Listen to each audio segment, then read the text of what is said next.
போல உன்னை தூக்கிக்கிட்டு நான் வல்டூரு போவேனே.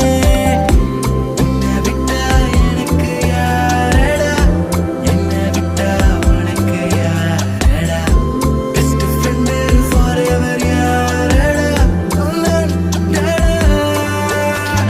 காலேஜுக்கு 2 days லீவு போட்டு வரட்டா, ஸ்டார்ஷிப்ல மார்ஸுக்கு டிக்கெட் ஒன்று போடட்டா, ஸ்பைடர் மேன வீட்டுக்கு லஞ்சுக்கு கூட்டி யாரட்டா, மம்மா முருவா சாப்பிட்டுட்டு அழகோலண்டா. ஆதித்ய மோனும் அதித்தி மோளும் திரிஷூர் ட்ரெயினில்